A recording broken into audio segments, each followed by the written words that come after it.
Uma produção Domínio Público Audiolivros de Epicteto, A Arte de Viver. Narração Jaime Maciel. Antes de começar o vídeo, curta, compartilhe e caso ainda não seja inscrito no canal, clique no botão inscreva-se. Quer ouvir mais clássicos da literatura? Confira as nossas playlists. Aproveite o audiolivro. Como viver uma vida plena e feliz? Como ser uma pessoa com qualidades morais? Responder a essas duas perguntas fundamentais foi a única paixão de Epicteto, o grande filósofo do estoicismo. Embora suas obras sejam menos conhecidas hoje em função do declínio do ensino da cultura clássica, tiveram enorme influência sobre as ideias dos principais pensadores da arte de viver durante quase 2000 anos. Epicteto nasceu escravo, por volta do ano 55, em Hierápolis, Frígia, no extremo oriental do Império Romano. Seu mestre foi Epafrodito, o secretário administrativo de Nero. Desde cedo, Epicteto demonstrou um talento intelectual incomum, e Epafrodito ficou tão impressionado que enviou o jovem a Roma para estudar com o famoso professor estoico Caio Mussônio Rufo.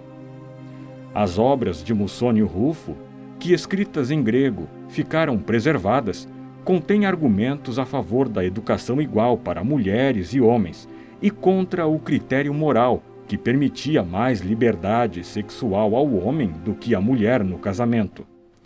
E o famoso espírito igualitário de Epicteto pode ter sido alimentado pelas ideias de seu mestre naquele período. Epicteto tornou-se o mais aclamado de todos os alunos de Mussônio Rufo e acabou sendo libertado da escravidão. Epicteto ensinou em Roma até o ano 94, quando o imperador Domiciano, ameaçado pela crescente influência dos filósofos, baniu-o de lá. Passou o resto da vida no exílio em Nicópolis, na costa noroeste da Grécia. Ali, fundou uma escola filosófica e passou seus dias fazendo palestras sobre como viver com maior dignidade e tranquilidade. Entre seus mais ilustres alunos estava o jovem Marco Aurélio Antonino, que mais tarde governou o Império Romano e foi também o autor das famosas Meditações, cujas raízes estoicas vinham da doutrina moral de Epicteto. Apesar de ser um brilhante mestre da lógica e do debate, Epicteto não alardeava suas excepcionais habilidades retóricas. Sua atitude era a de um professor sereno e humilde, estimulando os alunos a encararem com muita seriedade a arte de viver com sabedoria. Epicteto praticava o que pregava. Vivia modestamente numa pequena cabana e não tinha qualquer interesse em adquirir fama, fortuna ou poder. Morreu por volta do ano 135, em Nicópolis. Epicteto acreditava que a meta principal da filosofia é ajudar as pessoas comuns a enfrentar positivamente os desafios cotidianos e a lidar com as inevitáveis perdas, decepções e mágoas da vida. Seu estilo é revelado por ensinamentos morais despojados de sentimentalismo, falsa devoção religiosa ou mistificações metafóricas. O que resulta é o primeiro e mais admirável manual escrito no Ocidente para se viver a melhor vida possível. Quando muitos leitores começaram a se voltar para o Oriente em busca de rumos espirituais não sectários, o Oriente já possuía um tesouro clássico, vital, embora negligenciado durante todo o tempo. Um dos mais brilhantes mestres que jamais existiram, Epicteto é um autor de ensinamentos que equivalem aos contidos nas maiores obras de sabedoria que a civilização humana produziu. Os discursos podem ser considerados a resposta do Ocidente ao Dhammapada budista ou ao Tao Te Ching de Lao Tse. Os que acusam a filosofia ocidental de ser excessivamente cerebral, de tratar de forma inadequada as dimensões não racionais da vida, provavelmente terão a surpresa de descobrir que a arte de viver é de fato uma filosofia de liberdade e de tranquilidade interiores. Um modo de viver cujo propósito é tornar nossa alma mais leve. Uma inesperada mistura de Oriente e Ocidente dá sabor a esta leitura. Por um lado, seu estilo é irrefutavelmente ocidental. Exalta a razão e é repleto de sérias e rigorosas diretrizes morais. Por outro, uma suave brisa oriental parece soprar quando Epicteto discute a natureza do universo. Sua descrição da realidade suprema, por exemplo, que ele equipara à própria natureza, é notavelmente fluida e elusiva, lembrando o tal de maneira surpreendente. Para Epicteto, vida feliz e vida virtuosa são sinônimos. Felicidade e realização pessoal são consequências naturais de atitudes corretas. Ao contrário de muitos filósofos de sua época, ele estava menos preocupado em procurar compreender o mundo do que em identificar os passos específicos que são necessários para se chegar à excelência moral. Parte de sua genialidade é enfatizar mais o progresso moral do que a busca de perfeição moral. Com uma aguda percepção de quão facilmente nos desviamos de nossos princípios mais elevados no decorrer da vida, ele nos exorta a encarar a vida filosófica como uma progressão de etapas, que pouco a pouco nos aproxima de nossos mais caros ideais. Sua noção de boa vida, contudo, não é seguir uma lista de preceitos, mas levar nossas ações e desejos a se harmonizarem com a natureza. A questão não é agir bem para conquistar os favores dos deuses ou a admiração dos outros, mas adquirir serenidade interior e, consequentemente, uma liberdade pessoal duradoura. Excelência moral é um empreendimento com oportunidades iguais, disponível a todos em qualquer ocasião, ricos ou pobres, instruídos ou não. Não é território exclusivo dos profissionais espirituais, como os monges, os santos e os ascetas. Epicteto desenvolveu uma concepção de virtude que é simples, corriqueira e cotidiana em sua expressão. Era favorável a uma vida vivida firmemente de acordo com a vontade divina e não caracterizada por manifestações extraordinárias, flagrantes ou heróicas de bons sentimentos. Sua receita para uma boa vida concentrava-se em 3 temas principais: dominar os desejos, desempenhar as obrigações e aprender a pensar com clareza a respeito de si mesmo e de seu relacionamento com o restante da comunidade humana. Epicteto admitia que a vida cotidiana é sempre repleta de dificuldades dos mais variados graus. Ele passou a própria vida delineando um caminho para a felicidade, a realização pessoal e a tranquilidade, qualquer que fosse a situação da pessoa que quisesse segui-lo. Seus ensinamentos, quando despojados de seus traços culturais antigos, têm uma relevância contemporânea em comum. Às vezes, sua filosofia soa como o que há de melhor na psicologia contemporânea. A prece da serenidade, que sintetiza o movimento de recuperação. Concedei-me a serenidade para aceitar as coisas que não posso mudar, a coragem para mudar o que posso e a sabedoria para reconhecer a diferença, poderia facilmente ser uma frase de seu livro. Na realidade, o pensamento de Epicteto é um dos fundamentos da moderna psicologia da autorregência. Em outros aspectos importantes, contudo, Epicteto é muito tradicional e pouco contemporâneo. Ao mesmo tempo em que nossa sociedade, na prática, mas nem sempre abertamente, encara a realização profissional, a riqueza, o poder e a fama como desejáveis e admiráveis, ele vê tudo isso como incidental e irrelevante para a verdadeira felicidade. O que importa, de fato, é o tipo de pessoa em que nos transformamos, o tipo de vida que vivemos. Um manual para a vida. Primeiro, diga a si mesmo o que você deveria ser. Depois, faça o que tem de fazer. Epicteto foi um orador que não deixou escritos filosóficos. Felizmente, os aspectos principais de sua filosofia foram preservados para as gerações futuras por um de seus dedicados alunos, o historiador Flávio Arriano. Arriano transcreveu meticulosamente em grego um número considerável de palestras de seu mestre para um amigo. Essas palestras, conhecidas como discursos ou diatribes, foram originalmente reunidas em 8 livros, dos quais apenas 4 subsistiram até nossos dias. As palestras de Epicteto são uma das fontes mais importantes para compreendermos atualmente a filosofia estoica romana. O Manual de Epicteto, ou Enchiridion, é um vigoroso conjunto de trechos selecionados dos discursos, que forma um resumo conciso da essência de seus ensinamentos.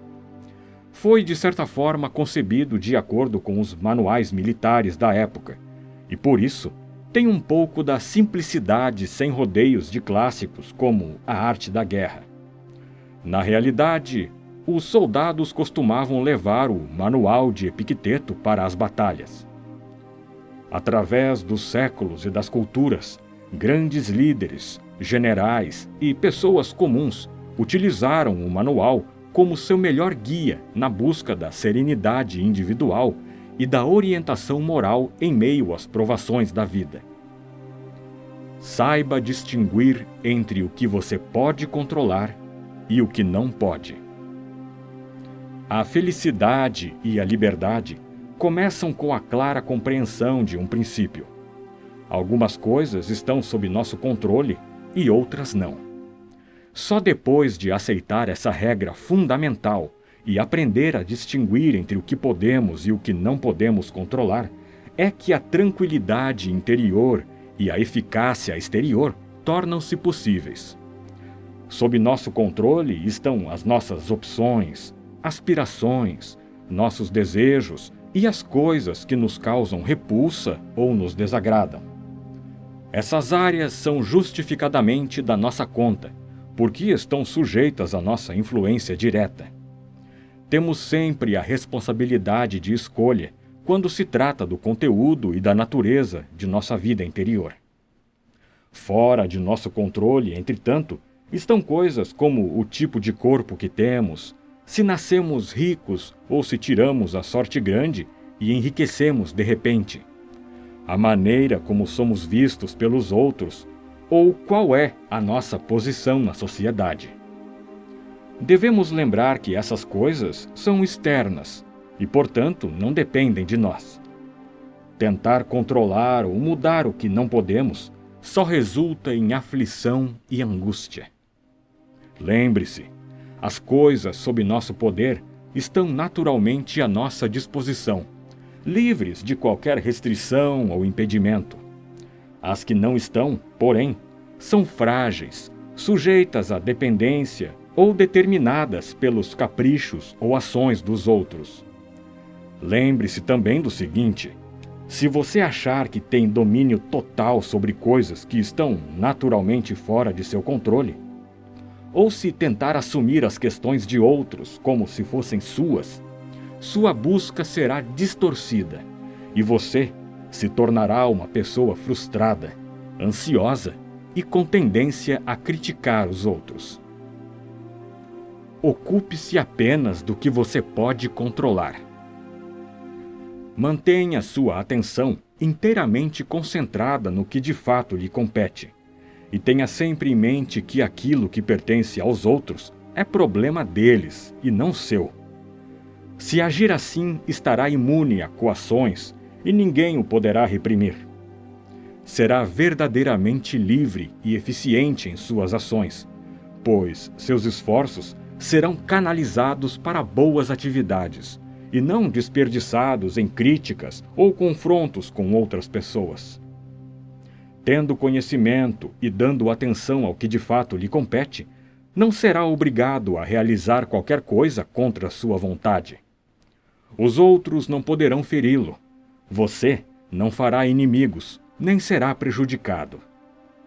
Se o seu objetivo é viver de acordo com esses princípios, lembre-se de que não será fácil. Você deverá abrir mão de algumas coisas e adiar outras. É possível que até mesmo precise privar-se de riquezas e poder, se quiser atingir a felicidade e a liberdade. Reconheça as aparências pelo que realmente são. De agora em diante, pratique, dizendo para tudo o que parecer desagradável: isto é só aparência, e de modo algum o que parece ser. E então, examine cuidadosamente a questão de acordo com os princípios que acabamos de considerar.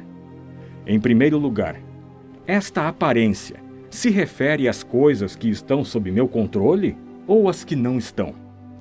Se a questão estiver relacionada com qualquer coisa fora do seu controle, treine a si mesmo para não se preocupar com ela.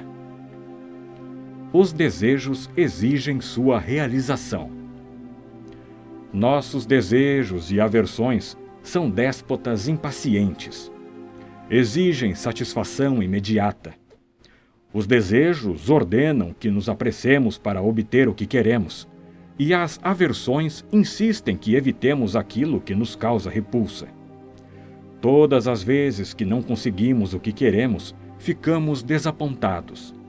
Quando recebemos o que não queremos, ficamos angustiados. Se, portanto, você procurar evitar apenas as coisas indesejáveis e contrárias ao seu bem-estar natural, que estão sob seu controle, não estará sujeito ao que de fato não deseja. Entretanto, se tentar evitar coisas inevitáveis, como doenças, morte ou infortúnios, sobre as quais você não tem nenhum controle verdadeiro, causará sofrimento a si mesmo e aos que estão à sua volta. Desejos e aversões, apesar de poderosos, não passam de hábitos, e podemos treinar para ter hábitos melhores. Reprima o hábito de sentir aversão por tudo aquilo que está fora de seu controle, e, em vez disso, concentre-se em combater as coisas que estão ao seu alcance e que não são boas para você. Faça o possível para ser dono de seus desejos, porque se você deseja algo que está fora de seu controle, sem dúvida o resultado será uma decepção. Enquanto isso, você poderá estar negligenciando as coisas que estão sob seu controle e que valem a pena desejar. É claro que existem ocasiões em que, por questões práticas, você precisa correr atrás de alguma coisa e deixar outra de lado, mas faça isso com graça, inteligência e flexibilidade. Veja as coisas como elas são. As circunstâncias não ocorrem para atender às nossas expectativas. Os fatos acontecem como têm de acontecer. As pessoas comportam-se de acordo com o que são. Escolha as coisas que de fato conseguir. Abra os olhos. Veja as coisas como elas são e preserve-se, assim, da dor causada pelos falsos apegos e os estragos evitáveis. Pense no que lhe dá prazer. Os instrumentos, sejam quais forem, de que você depende, as pessoas que lhe são caras. Mas lembre-se de que cada uma delas tem caráter próprio, separado, independentemente da maneira como as vemos. Como exercício, pense nas menores coisas às quais você está ligado. Por exemplo, vamos supor que você tenha uma xícara favorita. É, afinal de contas, apenas uma xícara. E caso ela se quebre, você pode lidar com o fato.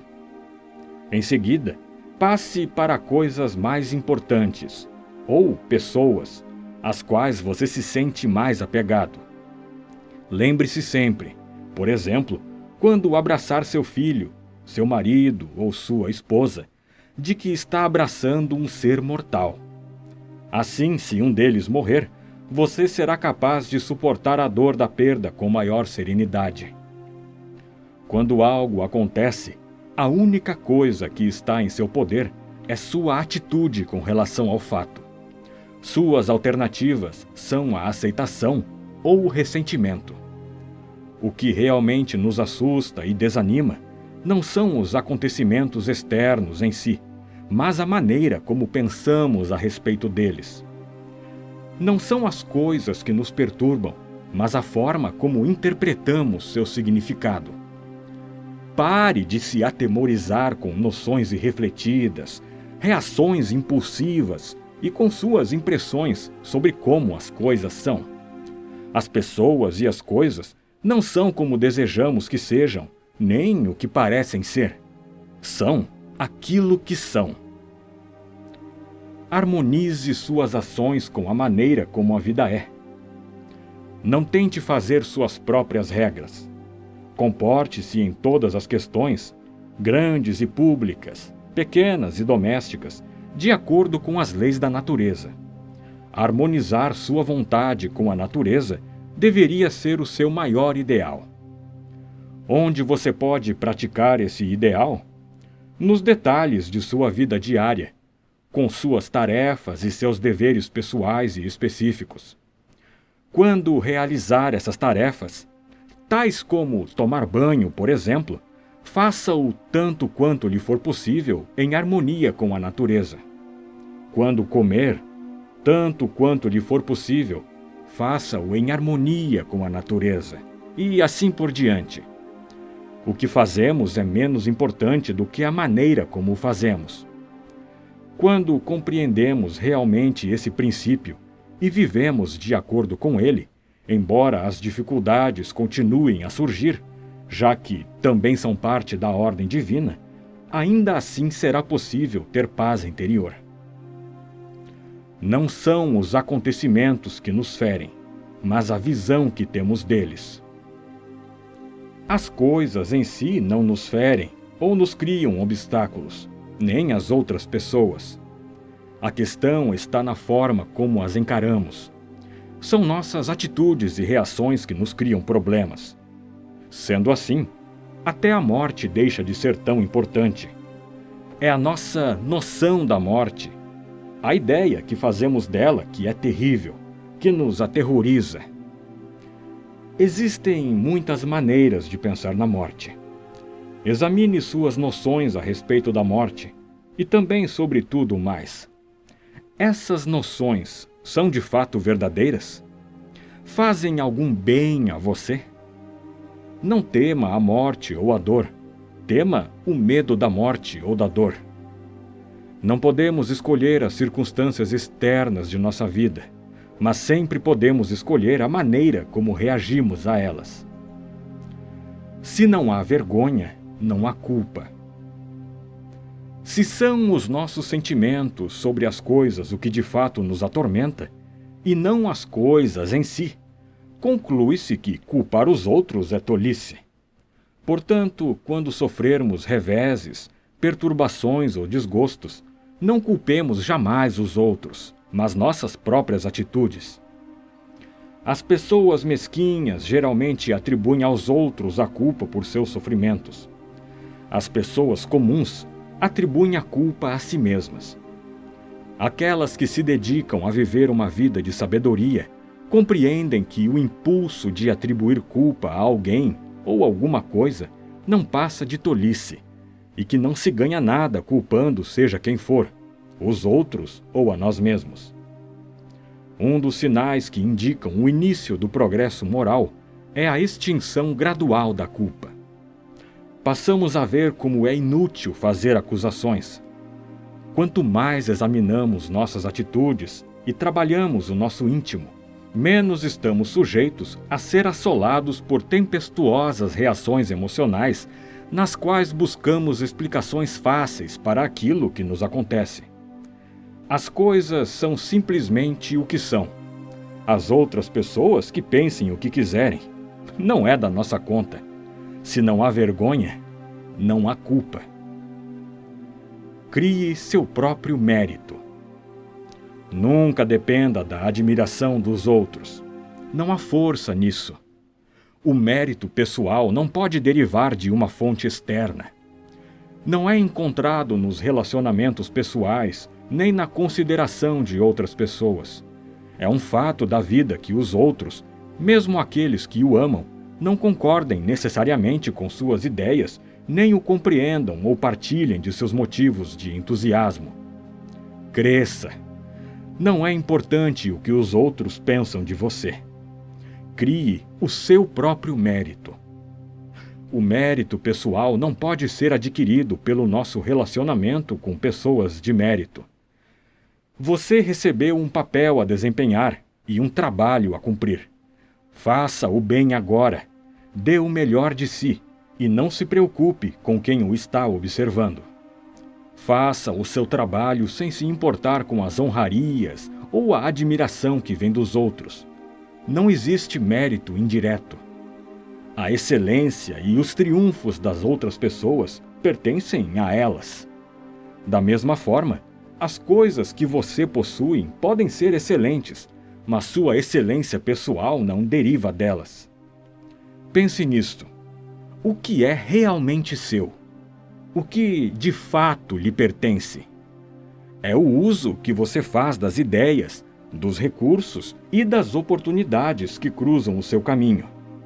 Você tem livros? Leia-os. Aprenda com eles.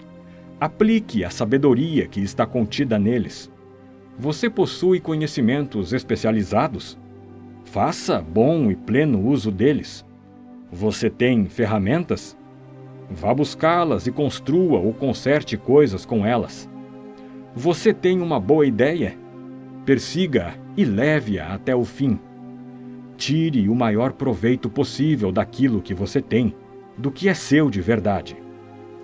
Você ficará merecidamente feliz e à vontade consigo mesmo quando harmonizar suas ações com a natureza, reconhecendo o que é verdadeiramente seu. Concentre-se em sua principal obrigação. Existem tempo e lugar certos para diversão e distração, mas nunca permita que elas se sobreponham aos seus verdadeiros objetivos pessoais. Se você estivesse viajando e o navio ancorasse em uma enseada, você poderia ir à terra em busca de água e, no caminho, parar para pegar uma concha ou colher uma planta. Mas precisaria ter cuidado e ouvir o chamado do capitão. Manter-se atento ao navio. Distrair-se com bobagens é a coisa mais fácil do mundo. Se o capitão chamasse, você teria de estar pronto para deixar de lado essas distrações e voltar correndo, talvez até sem tempo de olhar para trás. Se você não for jovem, não se afaste muito do navio, ou poderá não ter tempo de chegar lá quando o chamarem. Aceite os acontecimentos à medida que ocorrem. Não exija nem espere que os acontecimentos ocorram de acordo com suas expectativas. Aceite-os quando eles realmente ocorrerem. Dessa forma, a paz torna-se possível. Sua vontade está sempre sob seu poder. Nada pode, de fato, fazê-lo parar. Nada pode realmente impedi-lo de prosseguir, porque sua vontade está sempre sob seu controle. A doença pode desafiar seu corpo, mas será que você é só um corpo? Suas pernas podem estar incapazes de andar, mas você não é somente um par de pernas. Sua vontade é maior do que as suas pernas. Sua vontade não precisa necessariamente ser afetada por algum incidente, a menos que você permita. Lembre-se disso com relação a tudo o que acontece com você. Utilize integralmente o que acontece com você. Cada dificuldade na vida nos oferece uma oportunidade para nos voltarmos para dentro de nós mesmos e recorrermos aos nossos recursos interiores, escondidos ou mesmo desconhecidos. As provações que suportamos podem e devem nos revelar quais são as nossas forças. As pessoas prudentes enxergam além do incidente em si e procuram criar o hábito de utilizá-lo da maneira mais saudável. Quando houver um acontecimento imprevisto, não reaja impensadamente. Volte-se para seu íntimo e pergunte a si mesmo de que recursos dispõe para lidar com aquilo.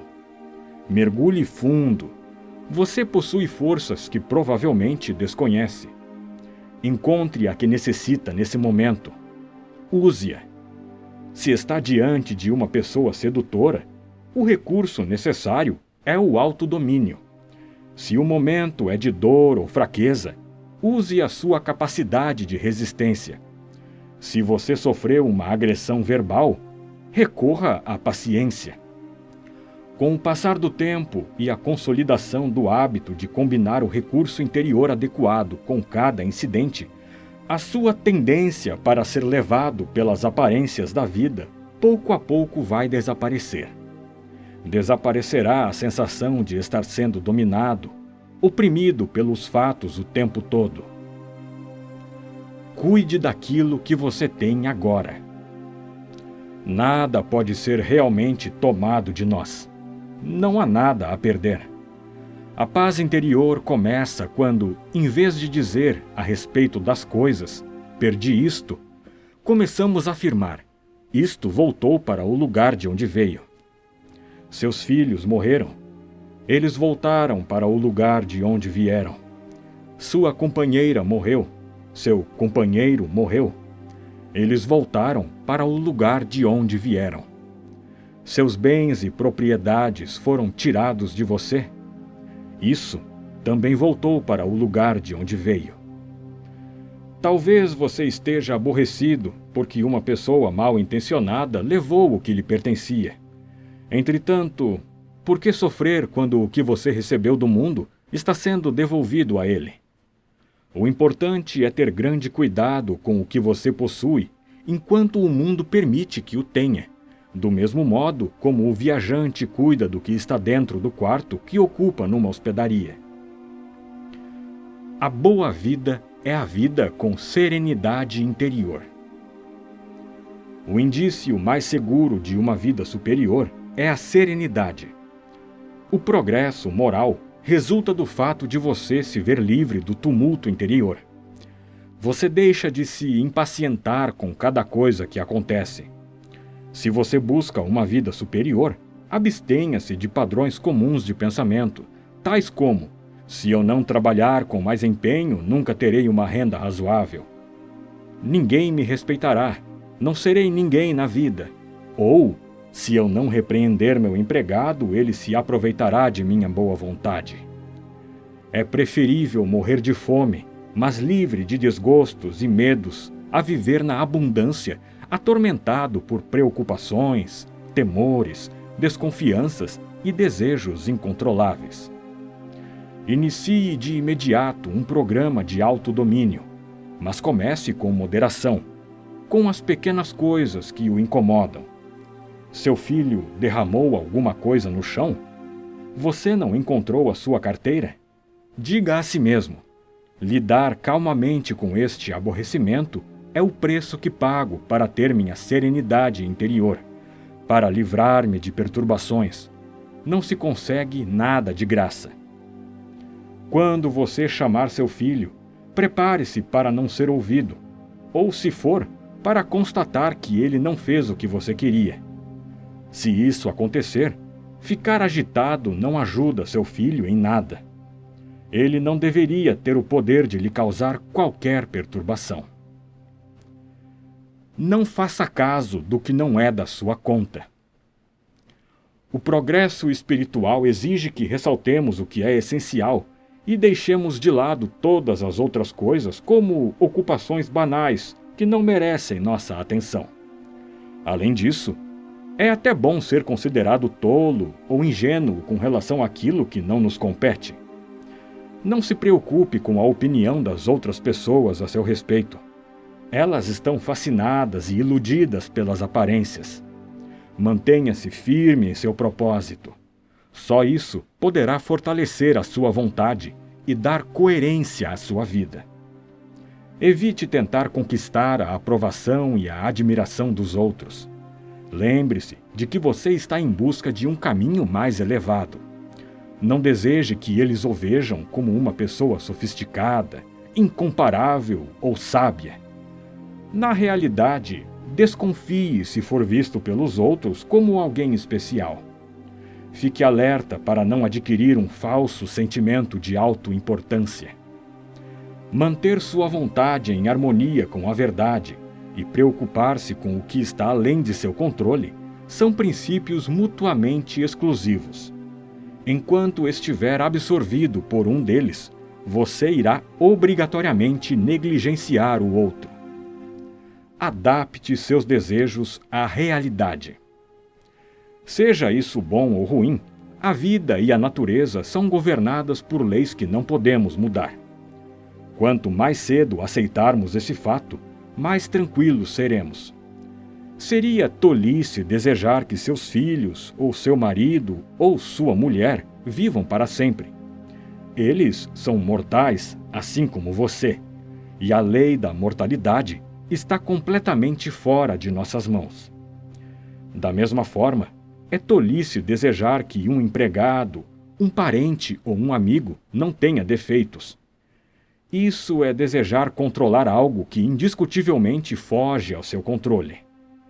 Está dentro da nossa área de controle não sermos desapontados por nossos desejos se lidarmos com eles de acordo com os fatos, em vez de nos deixarmos atropelar por eles. Em última análise, somos controlados por aquilo que concede o que buscamos ou remove o que não queremos. Se é liberdade o que você procura, então não deseje nada e rejeite tudo que depende dos outros. Caso contrário, será sempre um escravo indefeso. Procure compreender o que é realmente a liberdade e como ela é alcançada. A liberdade não é o direito ou a capacidade de fazer o que se quer. Ela vem da compreensão dos próprios limites e dos limites naturais estabelecidos pela providência divina. Ao aceitar os limites e as inevitabilidades da vida, e ao trabalhar com eles, em vez de lutar contra eles, nos tornamos livres. Se, por outro lado, sucumbimos a nossos desejos passageiros por coisas que não estão sob nosso controle, a liberdade está perdida. Encare a vida como um banquete. Pense em sua vida como se ela fosse um banquete em que você precisasse se comportar com elegância. Quando lhe passarem as travessas, pegue-as e sirva-se de quantidades moderadas. Se uma travessa não lhe for passada, saboreie o que já está no seu prato. Ou se a travessa ainda não chegou às suas mãos, espere pacientemente a sua vez. Mantenha essa mesma atitude de contenção e gratidão delicadas no trato com seus filhos, cônjuge, carreira e finanças. Não há necessidade de ansiar por alguma coisa, invejar ou apoderar-se, seja do que for. Você receberá sua devida porção quando chegar a sua vez. Diógenes e Heráclito foram modelos impecáveis de pessoas que viveram de acordo com esses princípios, em vez de se deixarem levar por impulsos desprezíveis. Tenha como objetivo imitar o valioso exemplo deles. Evite adotar os pontos de vista negativos de outras pessoas. Os pontos de vista e os problemas das outras pessoas podem ser contagiosos. Não pratique sabotagem contra si próprio, adotando inconscientemente atitudes negativas e improdutivas pelo seu contato com os outros. Se você encontrar um amigo deprimido, um parente angustiado ou um colega de trabalho que passou por uma repentina mudança de sorte, tenha cuidado para não se sobrecarregar com o aparente infortúnio. Lembre-se de que você deve saber distinguir entre os acontecimentos e a sua interpretação deles. Pense assim: o que faz essa pessoa sofrer não é o acontecimento em si, pois outra pessoa poderia não ser nem um pouco afetada por essa situação. O que a faz sofrer é a maneira de reagir que ela irrefletidamente adotou. Acompanhar as pessoas que estimamos em obstinadas manifestações de sentimentos negativos não é uma demonstração de bondade ou amizade. Prestamos melhor serviço a nós mesmos e aos outros, mantendo-nos desapegados e evitando reações melodramáticas. Ainda assim, quando você estiver conversando com alguém que esteja deprimido, magoado ou frustrado, demonstre-lhe bondade e gentileza e ouça com simpatia seu desabafo. Só não se deixe levar também pela depressão. Desempenhe bem o papel que lhe foi dado. Somos como atores em uma peça de teatro. A vontade divina designou um papel para cada um de nós sem nos consultar. Alguns atuarão em peças curtas, outros em longas.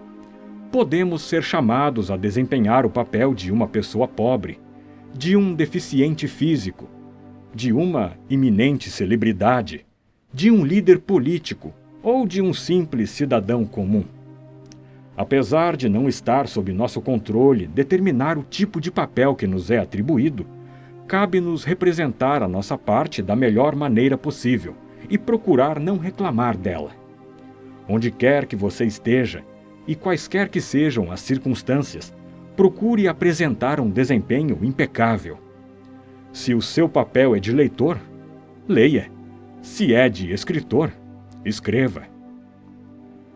Tudo tem um bom motivo para acontecer. Você se torna aquilo que pensa. Evite atribuir supersticiosamente aos acontecimentos poderes ou significados que eles não possuem. Mantenha a cabeça firme. Nossa mente ocupada está sempre tirando conclusões, inventando e interpretando sinais que não existem de fato. Assuma, em vez disso, que tudo o que lhe acontece tem um bom motivo para acontecer. Que se você decidiu ter sorte, você terá. Todos os acontecimentos lhe trarão algo vantajoso, se você quiser procurar. A felicidade só pode ser encontrada dentro de nós. A liberdade é o único objetivo que tem valor na vida. Nós a conquistamos, deixando de lado as coisas que estão fora de nosso controle. Não podemos ter o coração leve se nossa mente é um poço lastimável de medos e ambições.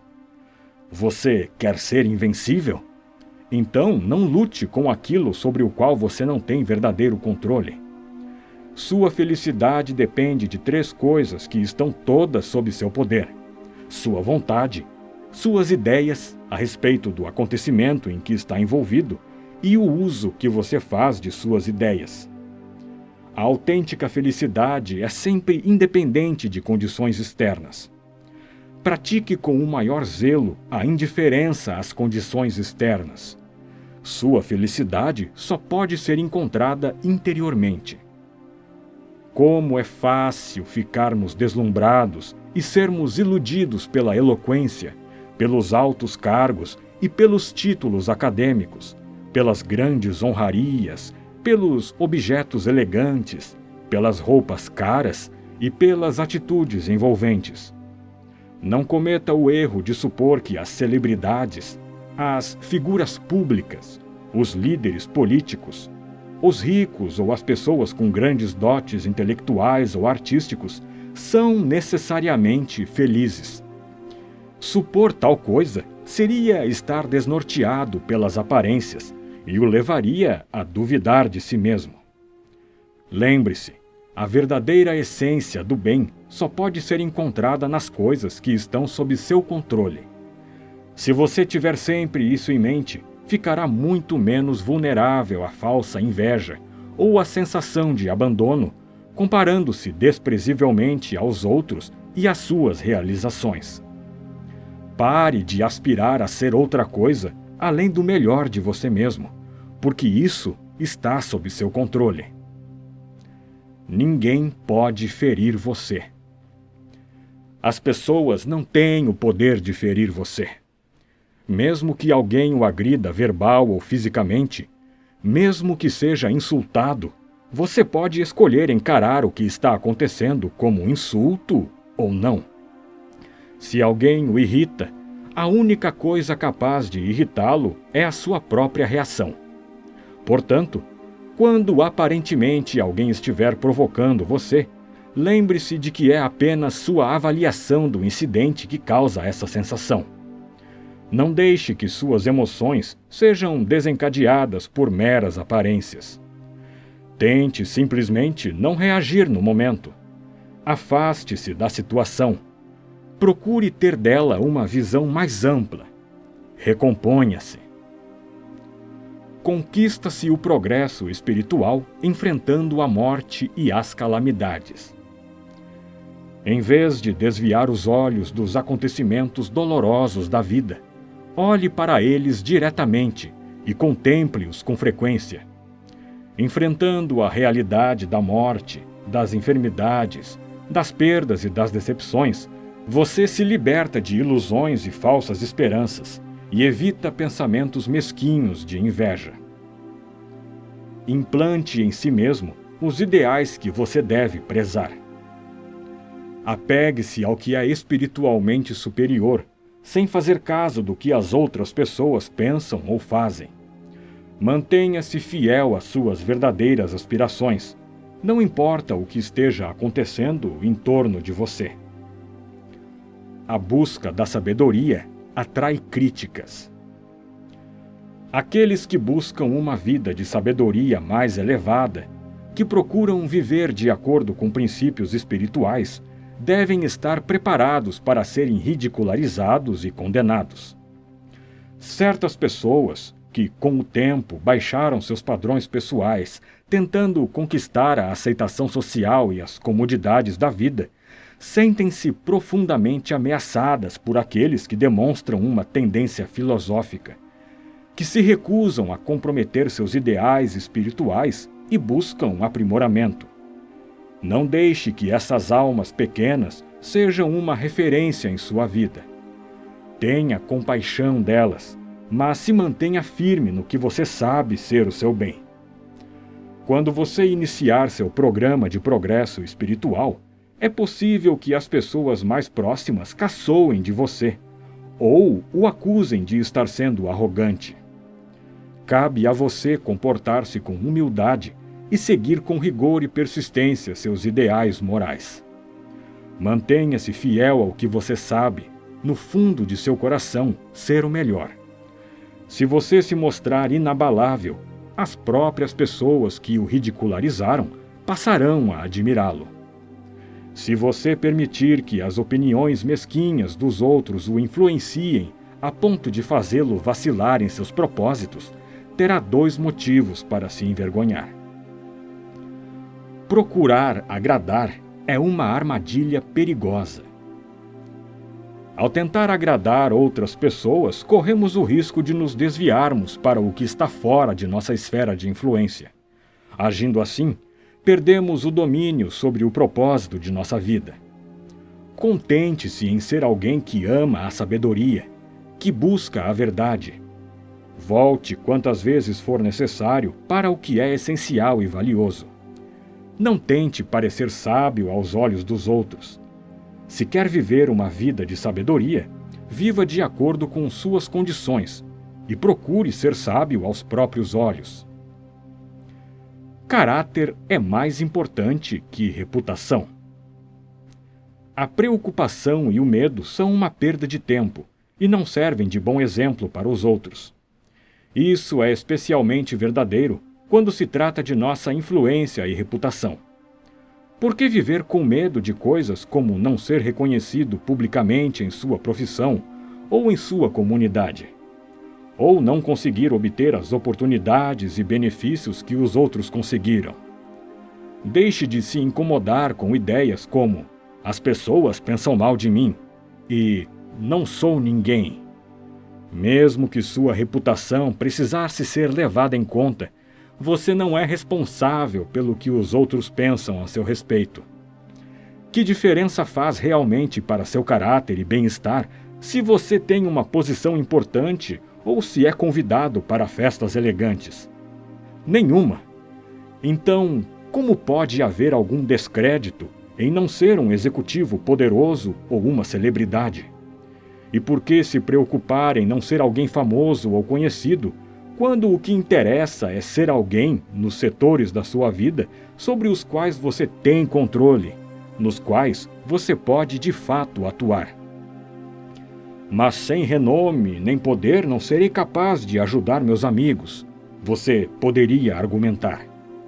É verdade que você não poderá facilitar-lhes o acesso ao dinheiro ou às antessalas do poder.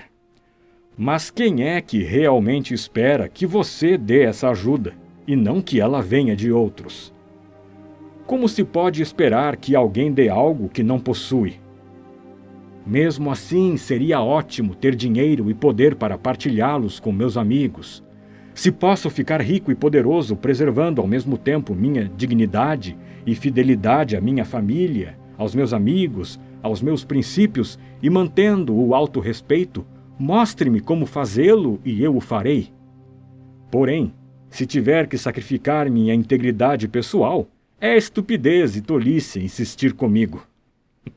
Além do mais, se você tivesse que escolher entre ter muito dinheiro e ter um amigo leal e honrado, qual seria a sua escolha? É melhor você me ajudar a ser uma boa pessoa do que me obrigar a fazer coisas que ameacem a integridade do meu caráter. E quanto às minhas obrigações para com o meu país? O que você quer dizer com isso? Se você se refere a grandes doações para a caridade, a construir prédios elegantes, será que realmente a questão é essa? Um carpinteiro não fabrica sapatos e um sapateiro não fabrica móveis. Já é suficiente que cada um faça bem feito o seu próprio trabalho. E se outra pessoa fizesse a mesma coisa que eu? Seria ótimo. Isso não tornaria a sua contribuição menos valiosa. Mas e quanto à minha posição na sociedade? Você poderia perguntar.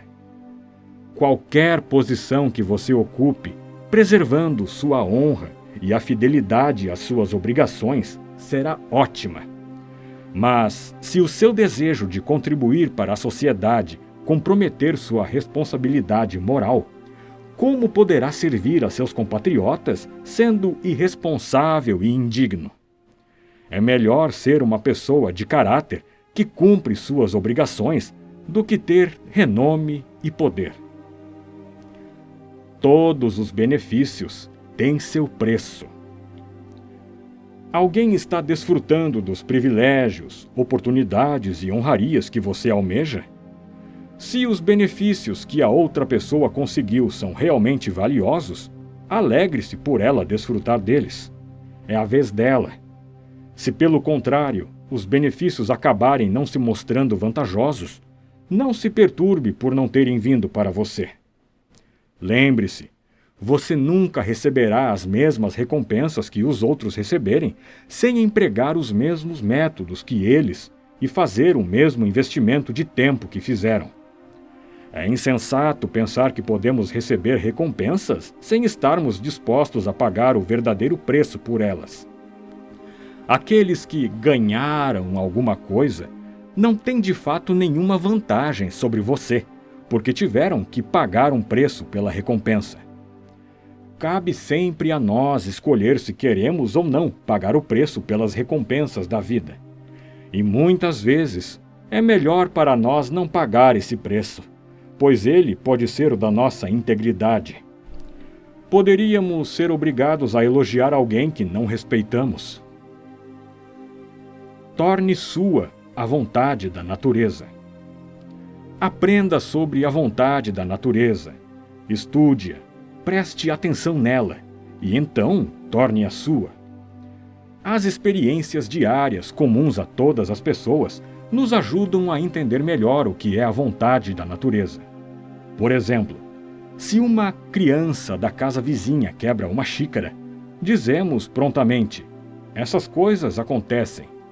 Mas se a xícara é quebrada em nossa casa, não reagimos da mesma maneira. Transfira essa compreensão para questões de maior significado emocional e importância temporal. O filho, cônjuge ou outro ente querido morreu. Nessas circunstâncias, ninguém diria: é o ciclo da vida, a morte acontece, algumas coisas são inevitáveis. Se morre um filho nosso ou alguém que amamos, nossa tendência é nos lamentarmos. Ai de mim, que desgraça que me ocorreu! Lembre-se do que você sente quando ouve outras pessoas dizerem a mesma coisa. Transfira esse sentimento para cada uma de suas circunstâncias do momento.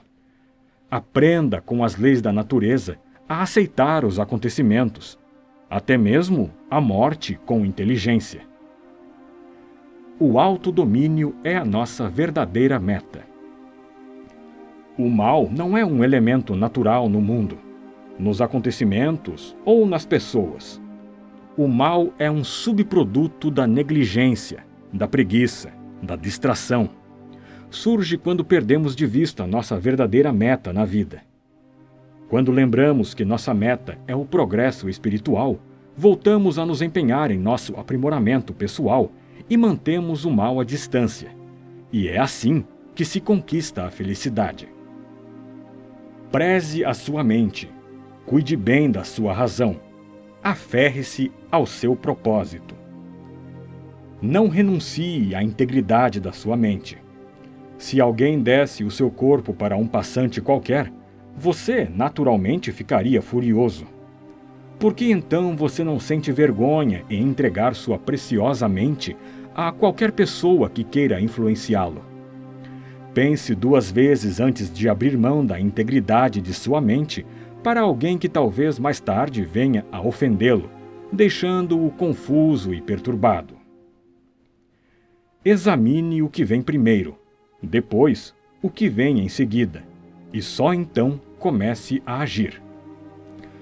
Cultive o hábito de examinar e testar uma provável ação futura antes de realizá-la. Antes de proceder, recue e procure enxergar o quadro completo para evitar agir por impulso e arriscadamente. Determine o que acontecerá primeiro. Considere aonde a primeira etapa o levará e então haja de acordo com o que você aprendeu. Quando agimos sem ponderação, podemos até começar uma tarefa com grande entusiasmo.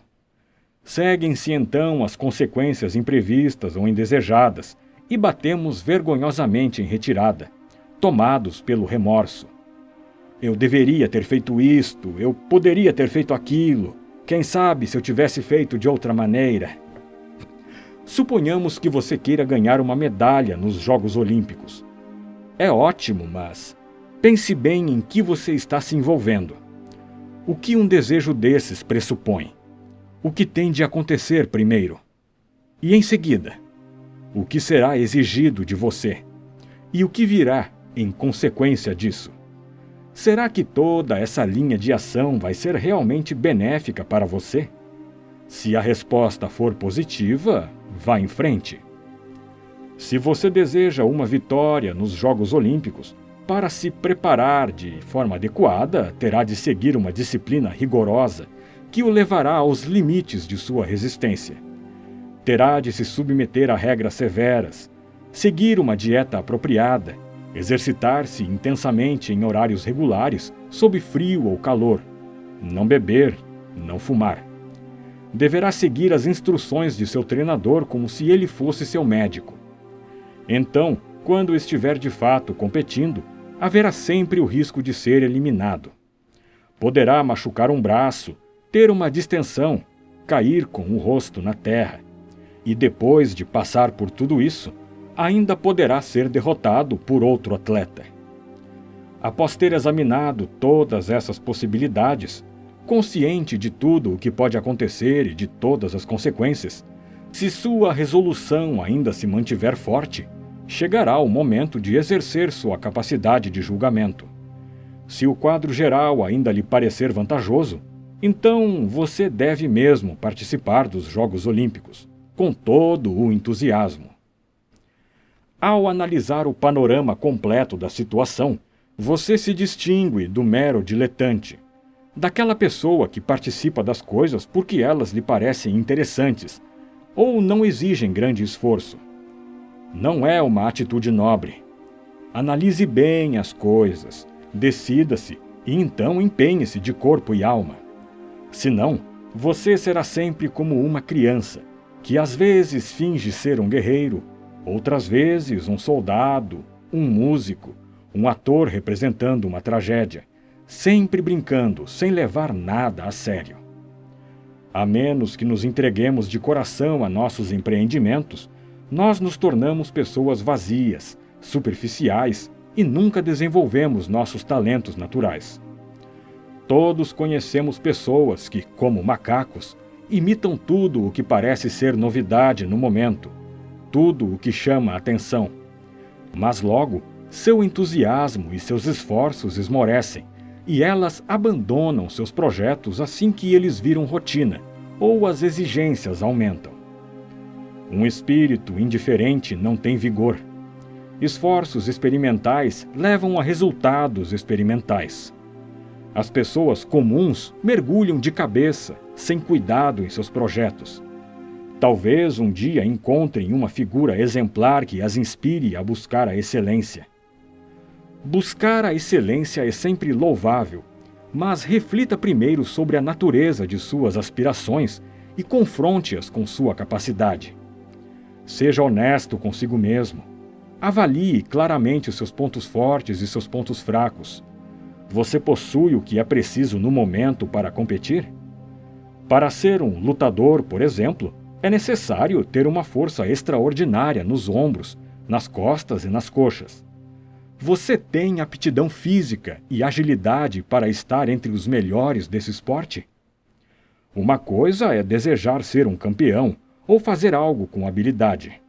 Outra é fazê-lo realmente e com habilidade consumada. Pessoas diferentes são feitas para coisas diferentes. Não só é preciso ter certas habilidades para obter sucesso em determinadas áreas, como é preciso também fazer alguns sacrifícios. Se você deseja tornar-se competente na arte de viver com sabedoria, será que pensa que pode comer e beber em excesso? Pensa que pode continuar a se entregar à raiva e a seus acessos espirituais de frustração e depressão? Não. Se o seu objetivo é a verdadeira sabedoria e você é sincero, terá um trabalho a fazer em você mesmo. Terá de suportar muitos anseios pouco saudáveis e reações impulsivas. Terá de reavaliar as pessoas com quem você se relaciona. Será que seus amigos e sócios ou companheiros de trabalho são pessoas dignas? A influência deles, seus hábitos, valores e comportamento, faz você melhorar como pessoa ou estimula os maus hábitos dos quais você quer se livrar?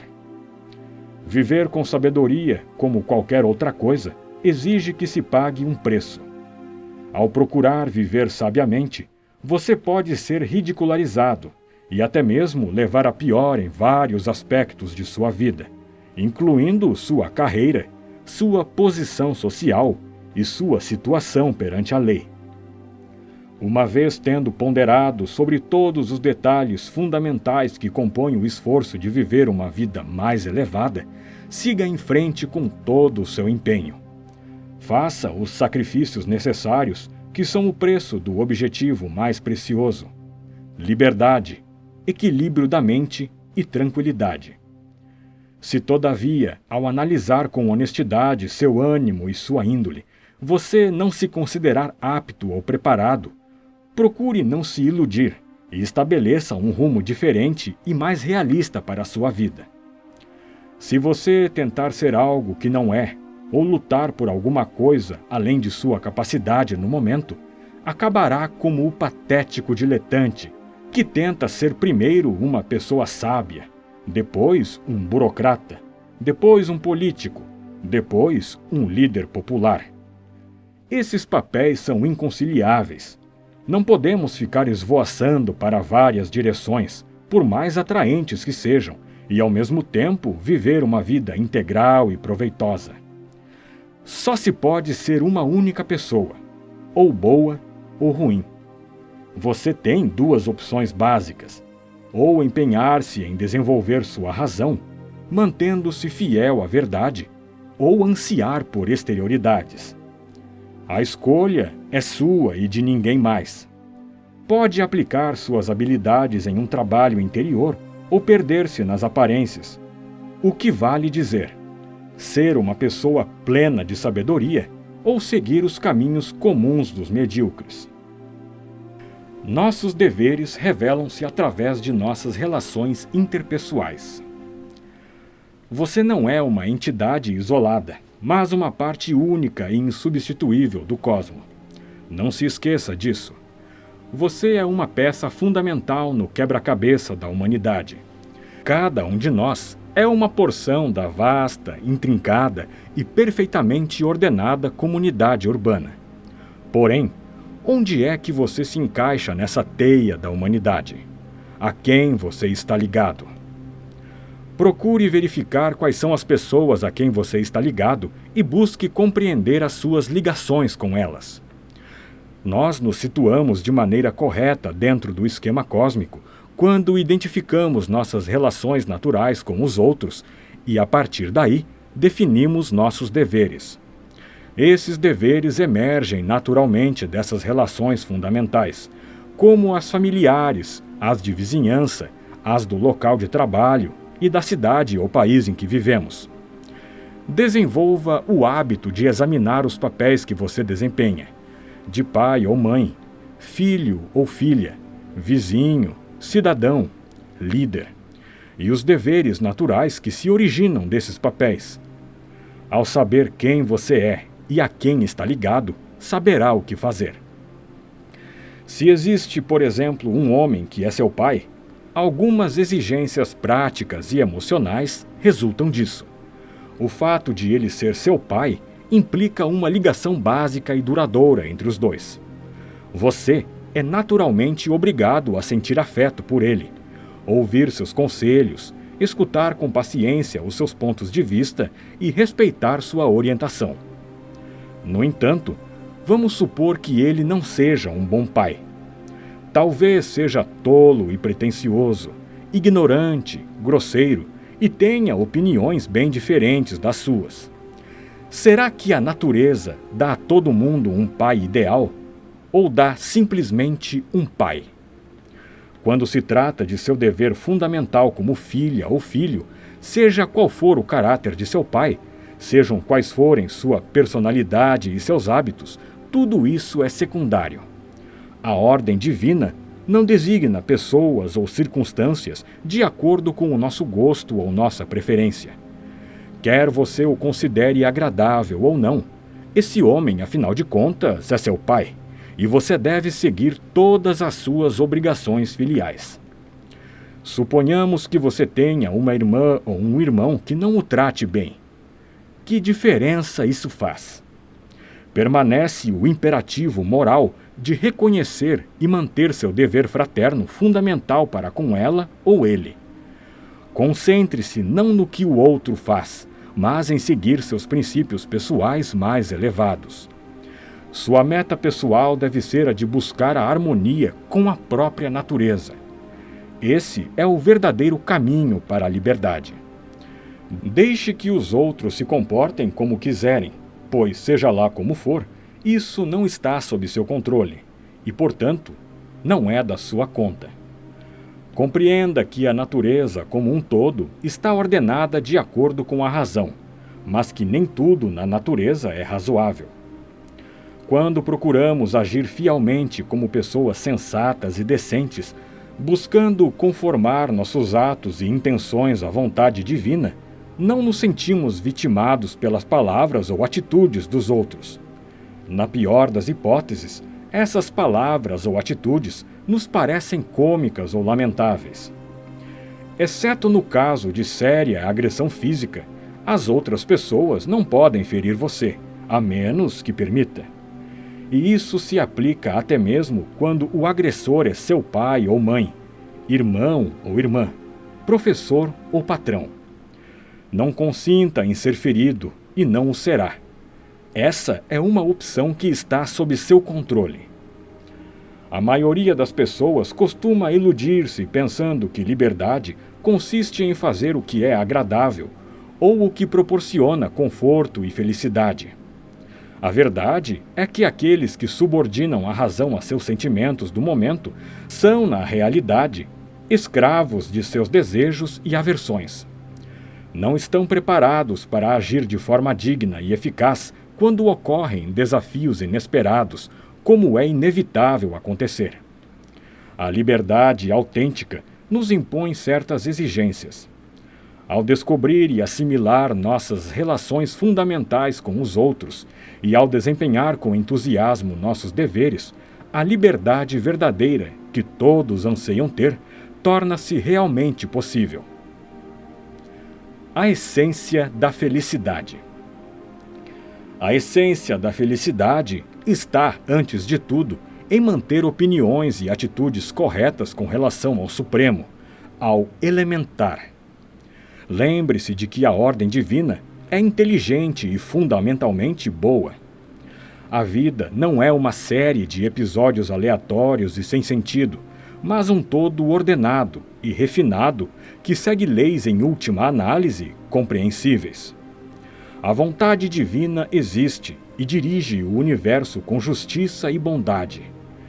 Embora isso nem sempre seja aparente se olharmos apenas para a superfície das coisas, o universo que habitamos é o melhor dos universos. Reafirme a sua resolução de contar com a justiça, a bondade e a ordem, e elas lhe serão cada vez mais reveladas em todos os setores da sua vida. Confie na existência de uma inteligência divina, cujas intenções dirigem o universo. Faça com que o seu objetivo máximo seja nortear sua vida de acordo com a vontade da ordem divina. Quando procuramos adaptar nossas intenções e ações à ordem divina, não nos sentimos perseguidos, indefesos, confusos ou ressentidos diante das circunstâncias desagradáveis de nossa vida. Nós nos sentimos cheios de força, determinação e segurança. A fidelidade não pressupõe uma crença cega. Ela consiste em praticar com constância o princípio de se afastar das coisas que não estão sob nosso controle, deixando-as evoluírem de acordo com o sistema natural de responsabilidades. Pare de tentar antecipar-se aos acontecimentos ou controlá-los. Em vez disso, aceite-os com boa vontade e inteligência. Será impossível manter-se fiel ao propósito estabelecido se você se deixar levar pela noção de que as coisas que estão fora de seu poder são inerentemente boas ou más. Quando isso acontece, cria-se o hábito de atribuir aos fatores externos a culpa por nosso destino, e ficamos perdidos em uma espiral negativa de inveja, rivalidade, desapontamento, raiva e recriminação. Porque, por natureza, todas as criaturas se afastam das coisas que acreditam lhes fazer mal e buscam e admiram as que lhes parecem boas e úteis. O segundo aspecto da fidelidade é a importância de observar com prudência os costumes de sua família, de seu país e de sua comunidade. Desempenhe os rituais comunitários com o coração puro, sem cobiça ou extravagância. Agindo dessa maneira, você participa da ordem espiritual de seu povo e ajuda a promover as aspirações fundamentais da humanidade. A fidelidade é o antídoto da amargura e da perplexidade. Conferemo-nos a convicção de que estamos prontos para qualquer coisa que a ordem divina pretenda para nós. Sua meta deve ser a de enxergar o mundo como um todo integrado, inclinar fielmente toda a sua existência para o bem supremo e adotar como sua a vontade da natureza. Os acontecimentos são algo impessoal e neutro. Quando refletir sobre o futuro, lembre-se de que todas as situações evoluem como devem evoluir. Não importa quais sejam os nossos sentimentos a respeito. Nossos temores e esperanças é que nos abalam e perturbam, não os acontecimentos. As pessoas indisciplinadas, levadas por suas antipatias e simpatias pessoais, estão sempre atentas a sinais que confirmem ou reforcem suas opiniões e seus pontos de vista irrefletidos. Os acontecimentos são impessoais, embora as pessoas sensatas de certo possam e devam reagir a eles de forma benéfica. Em vez de personalizar um acontecimento, o meu triunfo, a bobagem que ele fez ou a minha desgraça, e tirar conclusões desalentadoras sobre você mesmo ou sobre a humanidade, procure ver como pode tirar proveito de certos aspectos do acontecimento. Será que há algum benefício menos evidente que um olhar mais sensível poderia discernir? Preste atenção, haja como um detetive. Talvez exista ali uma lição a extrair que possa ser aplicada a fatos semelhantes no futuro. Em qualquer acontecimento, por mais terrível que pareça ser, não há nada que nos impeça de procurar uma oportunidade oculta. É uma falha da imaginação não fazê-lo. Contudo, procurar uma oportunidade de aprendizagem em qualquer situação requer uma grande dose de coragem, pois a maioria das pessoas que nos cercam insistirá em interpretar os fatos da maneira mais óbvia: sucesso ou fracasso, bom ou mal, certo ou errado. Essas categorias simplistas e polarizadas não permitem que se visualizem outras interpretações mais criativas e úteis dos acontecimentos que talvez sejam muito mais vantajosas e interessantes. A pessoa sensata percebe que projetar esperanças e temores no futuro é uma atitude estéril, que apenas cria representações melodramáticas em nossa mente e nos faz desperdiçar tempo. Mas isso não significa que se deva abaixar a cabeça passivamente para o futuro e para o que ele traz. A passividade não é uma forma de evitar riscos, mas de intensificá-los. Há sempre lugar para um planejamento prudente que nos leve a tomar providências ante as situações que virão. A melhor preparação para o futuro consiste em formar bons hábitos pessoais. Isso você faz buscando ativamente o bem em todos os aspectos de sua vida diária e analisando sempre suas motivações para ter certeza de que estão livres dos obstáculos causados pelo medo, pela ganância e pela preguiça. Agindo assim, você não ficará à mercê dos acontecimentos externos. Treine suas intenções em vez de se iludir, pensando que pode manipular acontecimentos externos. Se acha que rezar ou meditar ajuda, não hesite em fazê-lo, mas busque os conselhos divinos apenas quando sua razão não lhe tiver fornecido as respostas, quando você já tiver esgotado os outros meios. O que é um acontecimento bom? O que é um acontecimento ruim? Essas coisas não existem. Quem é uma boa pessoa? Uma boa pessoa é aquela que adquire tranquilidade tendo formado o hábito de indagar em todas as ocasiões: qual é a coisa certa a fazer agora? Não reprima um impulso generoso. Siga todos os seus impulsos generosos. Não os questione, especialmente quando um amigo precisar de você. Haja em benefício dele. Não hesite. Não fique sentado especulando a respeito dos possíveis problemas, inconveniências ou perigos. Enquanto você deixar sua razão orientá-lo, estará em segurança. É seu dever ficar ao lado de seus amigos quando eles passam por dificuldades. defina claramente a pessoa que você quer ser. Quem exatamente você quer ser? Que tipo de pessoa você deseja ser? Quais são seus ideais pessoais? Quem você admira? Quais são as características especiais dessas pessoas que você gostaria de ter? Está na hora de parar de ser vago e impreciso. Se você deseja ser uma pessoa extraordinária, se deseja a sabedoria, então deve identificar precisamente o tipo de pessoa que você aspira a ser. Se você tem um diário, anote o que está tentando ser de modo que possa consultar essa autodefinição. Descreva exatamente a conduta que quer adotar para que possa mantê-la não só quando se encontrar sozinho, como quando estiver na companhia de outras pessoas. Fale apenas com uma boa finalidade. Dá-se muita atenção à importância moral de nossas ações e de seus efeitos. Os que procuram viver uma vida mais elevada passam também a compreender o poder moral de nossas palavras, tantas vezes esquecido. Um dos sinais distintivos mais claros da vida moral é o discurso correto. O aperfeiçoamento de nosso discurso é um dos princípios básicos de um programa espiritual autêntico. Antes de mais nada, pense antes de falar, para ter certeza de que está falando com uma boa finalidade. O falatório vazio é um desrespeito aos outros. A exposição inconsequente de sua intimidade é um desrespeito a você mesmo. Inúmeras pessoas sentem-se impelidas a dar vazão a cada sensação, pensamento ou impressão passageira que têm.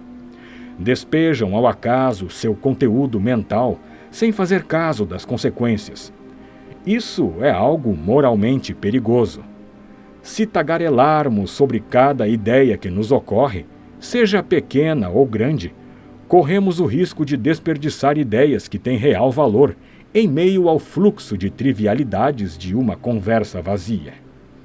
O falar irreprimido é como um veículo descontrolado, desviando-se de um lado para outro até cair em uma vala. Se for preciso, mantenha-se, sobretudo, em silêncio, ou fale com moderação. O falar em si não é bom nem ruim, mas o falar descuidado é tão comum que você precisa estar atento. Uma conversa frívola é uma conversa prejudicial. Além disso, é muito indelicado ser uma pessoa tagarela. Participe de discussões quando as ocasiões sociais e profissionais o exigirem, mas cuide para que o espírito e o intento da discussão, assim como o conteúdo, mantenham o seu valor. A conversa fiada é uma atividade sedutora. Não se deixe envolver por ela. Não é necessário limitar-se a assuntos elevados ou filosofar todo o tempo, mas fique atento para que o falatório comum não seja considerado uma discussão de alto nível. Nesse caso, ele tem um efeito corrosivo ao objetivo superior que você escolheu. Quando tagarelamos sobre frivolidades, nossa atenção fica tomada por elas e nos tornamos frívolos. Você se torna aquilo a que dá atenção. Nós nos tornamos mesquinhos quando nos envolvemos em conversa a respeito de outras pessoas. De modo especial, evite acusar, elogiar ou comparar pessoas. Sempre que possível, quando perceber que a conversa em torno de você começa a descambar para o falatório fútil, tente trazer sutilmente o rumo da prosa de volta para os assuntos mais construtivos. Se, contudo, você estiver cercado de estranhos indiferentes, pode simplesmente se manter calado. Seja uma pessoa bem-humorada e não dispense uma boa risada quando for o caso, mas evite o tipo de riso desenfreado que se ouve em salões de bar e que degenera facilmente em vulgaridade ou malevolência. Ria com, mas nunca ria de. Se puder, evite sempre fazer promessas frívolas. Evite se distrair com bobagens. A maior parte do que se considera diversão legítima é algo barato ou tolo e apenas explora ou serve de instrumento às fraquezas das pessoas. Evite fazer parte da multidão que se entrega a esses passatempos. Sua vida é muito curta e você tem coisas mais importantes a fazer. Seja exigente quanto às imagens e ideias que admite estarem presentes em sua mente. Se você mesmo não é capaz de escolher a que pensamentos e imagens se expõe, alguém o fará, e os motivos dos outros podem não ser dos mais elevados. Descair imperceptivelmente para a vulgaridade é a coisa mais fácil do mundo. Mas isso não precisa acontecer se você estiver determinado a não desperdiçar seu tempo e sua atenção com bobagens. Tenha cuidado com as companhias.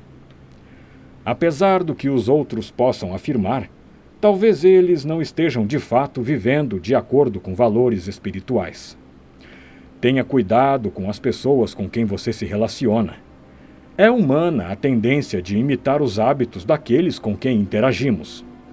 Adotamos inadvertidamente seus interesses, suas opiniões, seus valores e sua maneira de interpretar os acontecimentos. Embora muitas pessoas sejam bem intencionadas, ainda assim são capazes de ter uma influência negativa sobre você. Porque podem não usar o mesmo critério para distinguir entre o que é digno e o que não é. Você não é obrigado a dividir seu tempo com certas pessoas só porque elas o tratam com simpatia. O fato de o procurarem e se mostrarem interessadas em você e em sua vida não significa que tenha de se relacionar com elas. Seja seletivo com relação aos que você toma como amigos e com colegas e vizinhos. Todos eles podem afetar seu destino. O mundo está cheio de gente agradável e talentosa. O segredo é só procurar a companhia de pessoas que o elevem, cuja presença desperte o que há de melhor em você. Lembre-se, porém, de que a influência moral é uma via de mão dupla e, portanto, nossos pensamentos, palavras e ações devem exercer uma influência sempre positiva naqueles com quem convivemos. O verdadeiro teste de excelência pessoal está na atenção que damos aos pequenos detalhes de nossa conduta, que costumamos negligenciar. Pergunte sempre a si mesmo: quais são meus pensamentos, palavras e ações que afetam meus amigos, minha mulher, meu marido, meus vizinhos, meus filhos, meu patrão, meus subordinados, meus concidadãos? Será que estou fazendo a minha parte e contribuindo para o progresso espiritual de todos com quem estou em contato? Empenhe-se em despertar o que há de melhor nos outros, sendo você mesmo uma pessoa exemplar. Cuide do seu corpo. Respeite as necessidades do seu corpo. Dê a ele os melhores cuidados para lhe proporcionar saúde e bem-estar. Dê a seu corpo absolutamente tudo o que ele necessita: alimentação saudável, roupas apropriadas e dignas e uma casa confortável e acolhedora. Não o use, porém, como motivo para exibição ou luxo. Evite o sexo casual. Isso pode parecer puritano, mas o tempo comprovou que essa é uma forma de demonstrar respeito por nós mesmos e pelos outros. Sexo não é uma brincadeira. Dá origem a consequências muito reais e duradouras, tanto emocionais quanto de ordem prática. Ignorar isso é degradar-se e depreciar o significado dos relacionamentos humanos. Se, no entanto, você conhece alguém que pratica o sexo de forma casual, não tente parecer virtuoso para convencê-lo de seu ponto de vista. Uma vida sexual ativa, inserida num contexto de compromisso pessoal, aumenta a integridade das pessoas envolvidas e é parte de uma vida em expansão. Não defenda sua reputação ou suas intenções. Não tenha medo de agressões verbais ou de críticas. Só os moralmente fracos sentem-se impelidos a se defender ou se explicar aos outros.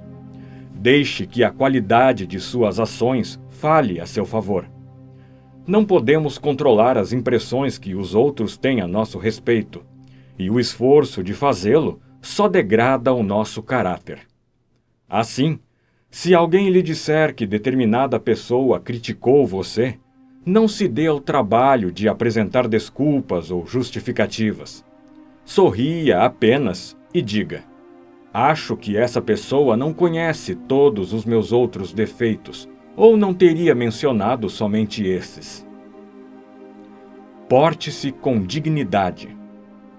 Onde quer que você esteja, comporte-se sempre como uma pessoa digna. O comportamento da maioria das pessoas costuma ser ditado pelo que está acontecendo em torno delas. Mantenha um padrão mais alto.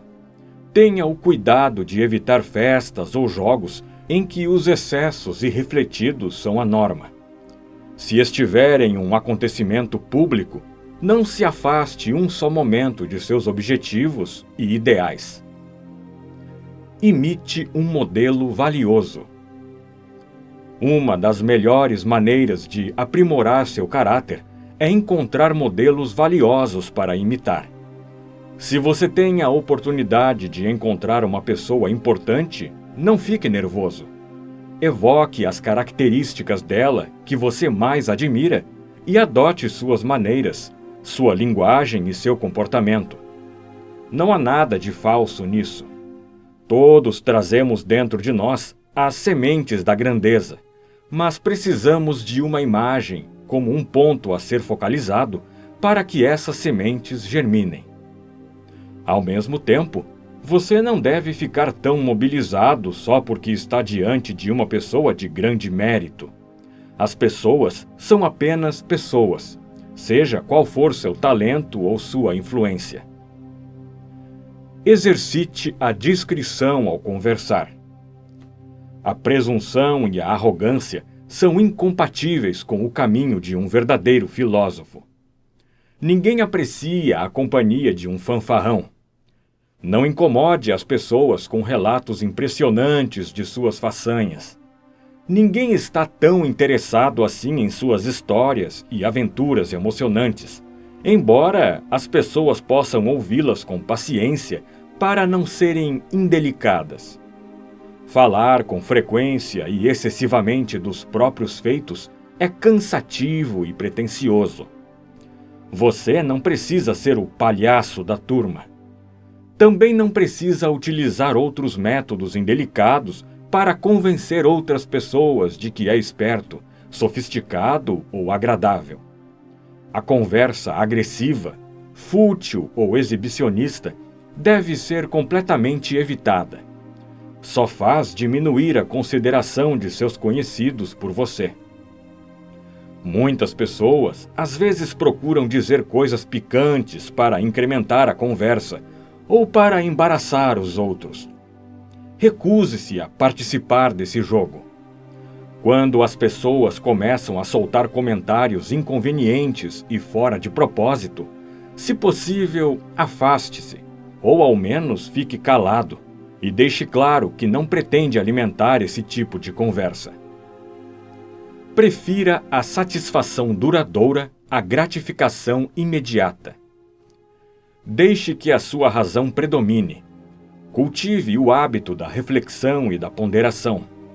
Pratique a arte de testar se determinadas coisas são de fato boas ou ruins. Aprenda a esperar e avaliar em vez de sempre reagir a instintos não disciplinados. A espontaneidade não é uma virtude em si, nem por si só. Se existe a promessa de um prazer que o atrai sedutoramente, pare e dê-se algum tempo para refletir antes de se entregar a ele de forma impulsiva. Da maneira menos passional possível, examine bem a questão. Será que esse prazer vai trazer apenas um deleite momentâneo ou uma satisfação verdadeira, duradoura? Aprender a distinguir entre emoções baratas e recompensas significativas e duradouras faz grande diferença na nossa qualidade de vida e no tipo de pessoa que nos tornamos. Se, depois de ponderar com calma sobre aquele prazer, você se der conta de que ficará arrependido caso se entregue a ele, deixe-o de lado e alegre-se com essa renúncia. Será um triunfo para o aperfeiçoamento de seu caráter e você sairá fortalecido.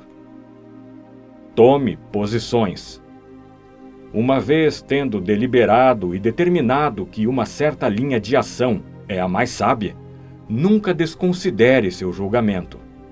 Mantenha-se firme em sua decisão. Existe a possibilidade de outras pessoas compreenderem mal suas intenções e até mesmo desaprovarem sua atitude. Entretanto, se estiver convencido de que está agindo bem, você não tem nada a temer. Tome posições. Não seja covardemente evasivo. Cortesia e lógica, cada uma em seu lugar.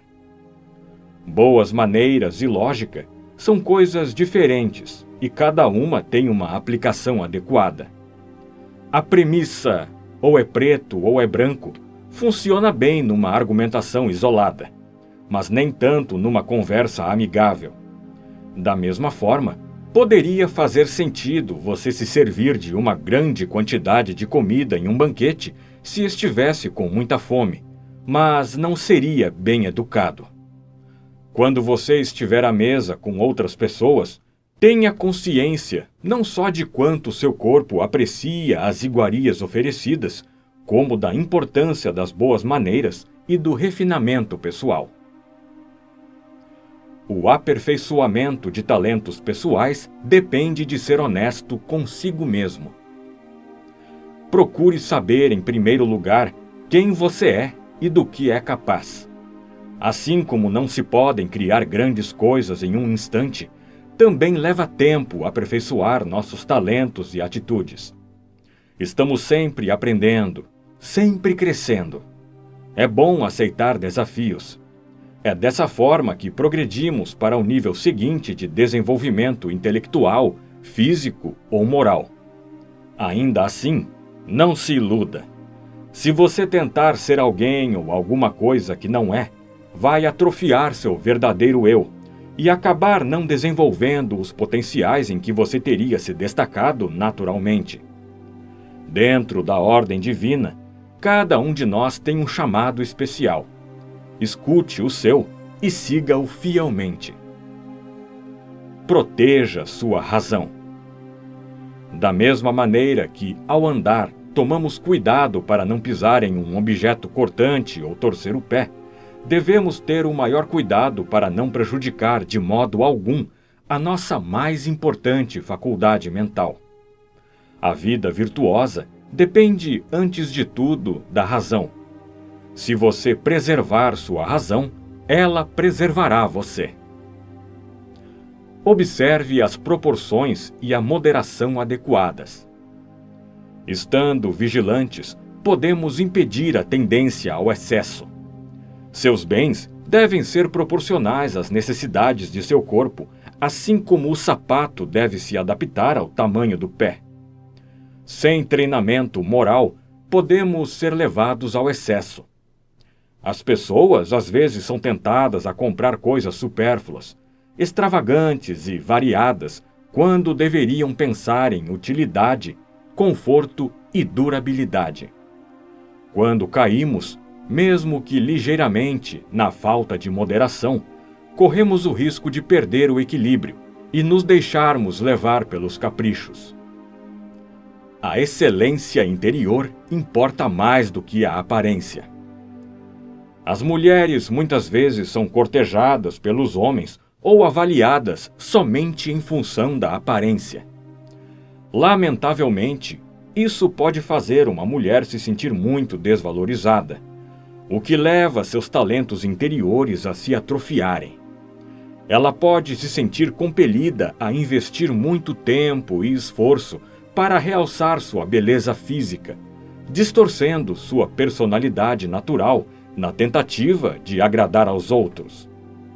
É triste constatar que muitas pessoas, Tanto mulheres quanto homens colocam tanta ênfase no culto à aparência e na impressão que causam nos outros. Os que buscam a sabedoria acabam compreendendo que, embora o mundo às vezes nos recompense por motivos errados ou superficiais, a nossa aparência física, a família a que pertencemos, a riqueza que possuímos e assim por diante, o que realmente importa é quem somos em essência e como estamos evoluindo. Cuide mais da mente que do corpo. Aqueles que são moralmente destreinados gastam tempo demais com os cuidados do corpo. Trate bem dele, mas não se esqueça de que sua principal atenção deve estar centrada no desenvolvimento da razão, porque é através dela que você será capaz de compreender as leis da natureza. O maltratar vem de falsas impressões. Se alguém trata você de forma desrespeitosa ou fala de você com aspereza, lembre-se de que o faz porque acha que tem razão em agir assim. Não é realista esperar que as pessoas vejam você da mesma maneira que você se vê. Se as pessoas chegam a certas conclusões baseando-se em falsas impressões, as lesadas são elas e não você, porque elas é que estão equivocadas. Quando alguém interpreta uma proposição verdadeira como falsa, não é a proposição que é afetada. A pessoa que tem o ponto de vista errado é quem se engana e, portanto, se prejudica. A partir do momento em que você compreender isso claramente, será menos provável que se sinta ofendido pelos outros, mesmo que o insultem. Você poderá dizer a si mesmo: parece ser assim para essa pessoa, mas ela está enganada. Está agindo sob uma falsa impressão. Tudo tem dois lados. Depende da forma como você vê a situação. Se, por exemplo, seu irmão ou sua irmã tratam você mal, não se sinta magoado nem injustiçado, pois você não será capaz de aguentar o peso ou se tornará uma pessoa amarga. Faça o oposto. Procure ver a situação pelo lado dos laços familiares. Em outras palavras, concentre-se no fato de que se trata de seu irmão ou de sua irmã, que vocês cresceram juntos e que, portanto, estão ligados por laços antigos, que não podem ser quebrados. Encarando a situação dessa maneira, você a compreenderá melhor e preservará seu equilíbrio. Pensar com clareza é vital. A vida dedicada à sabedoria é uma vida voltada para a razão. É importante aprender a pensar com clareza. A clareza de pensamento não é uma atividade que acontece por acaso. Exige treinamento específico. É através dela que somos capazes de direcionar corretamente nossa vontade, manter-nos fiéis aos nossos verdadeiros propósitos, descobrir qual é o nosso relacionamento com os outros e os deveres inerentes a esses relacionamentos. Toda pessoa deveria aprender a identificar um raciocínio inconsistente e enganoso. Analise se as inferências são legitimamente derivadas para não tirar conclusões sem fundamento. Por exemplo, observe os seguintes exemplos de lógica imperfeita. Sou mais rico do que você, portanto, sou melhor do que você.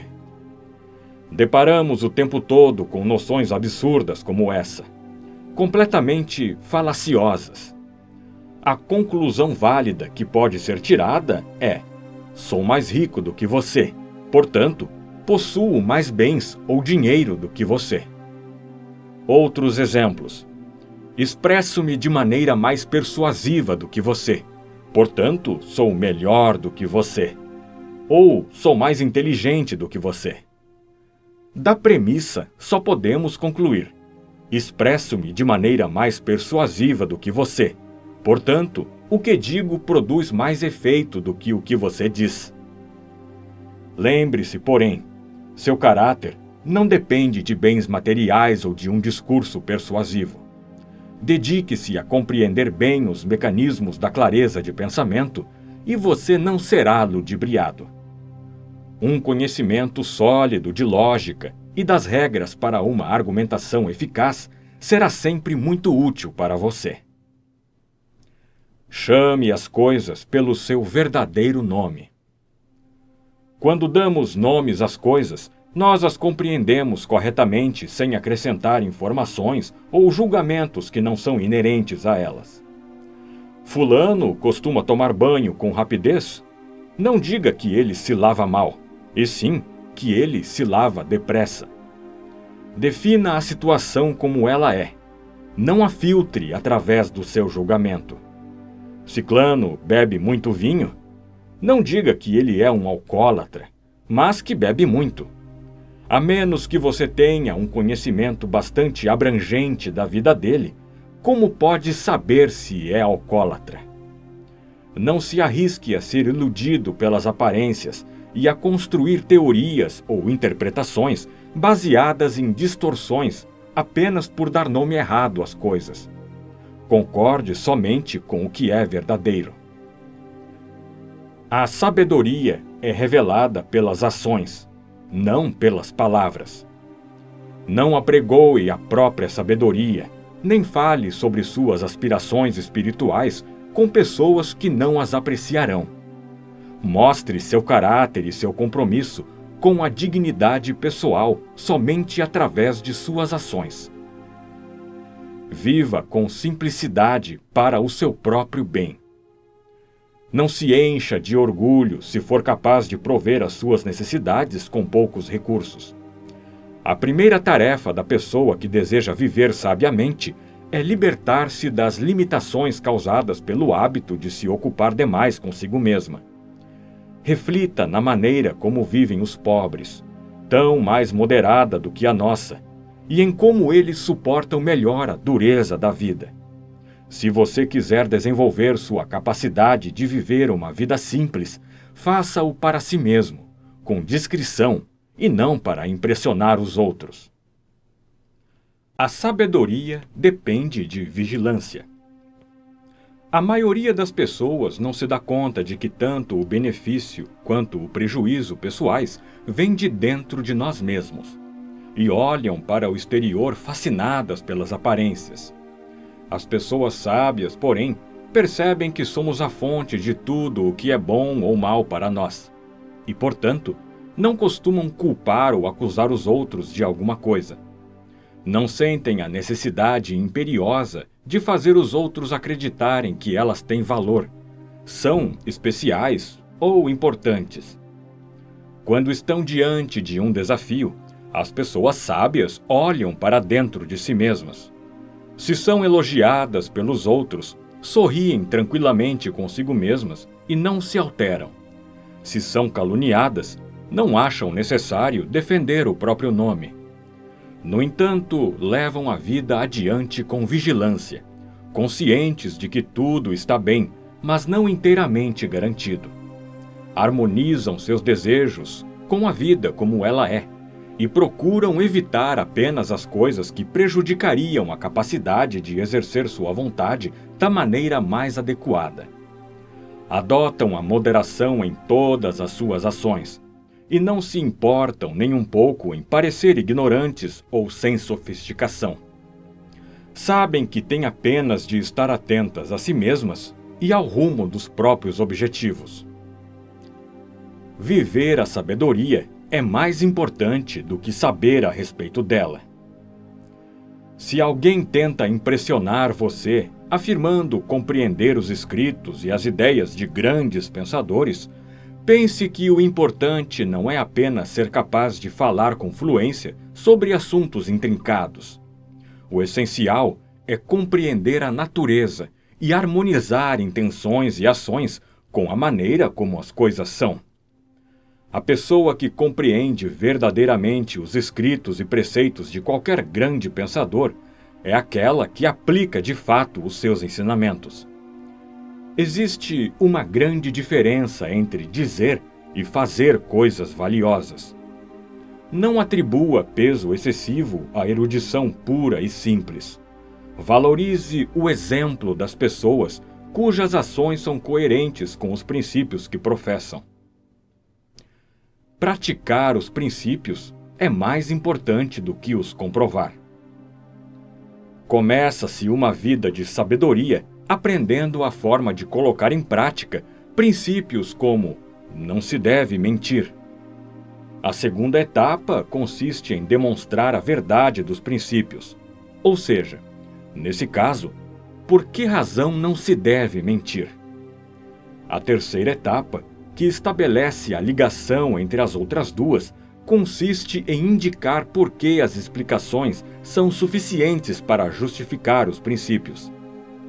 A segunda e a terceira etapas são valiosas, mas a mais importante é a primeira, pois é muito fácil e muito comum mentir ao demonstrar habilmente que é errado mentir. Comece a viver seus ideais. Chegou o momento de encarar com seriedade a questão de viver de acordo com seus ideais. Uma vez tendo determinado quais são os princípios espirituais que você quer seguir à risca, submeta-se a esses princípios como se fossem leis, como se fosse, de fato, um pecado infringi-los. Não faça caso se os outros não partilharem suas convicções.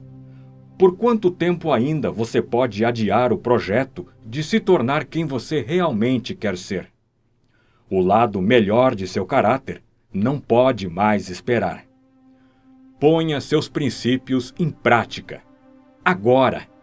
Chega de desculpas e adiamentos. Você não é mais uma criança.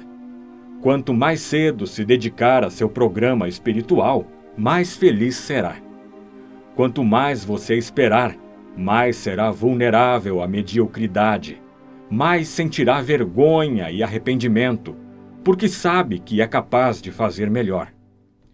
Deste minuto em diante, jure que vai parar de decepcionar-se.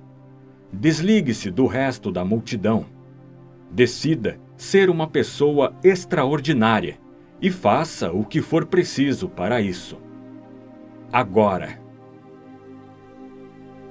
Fim.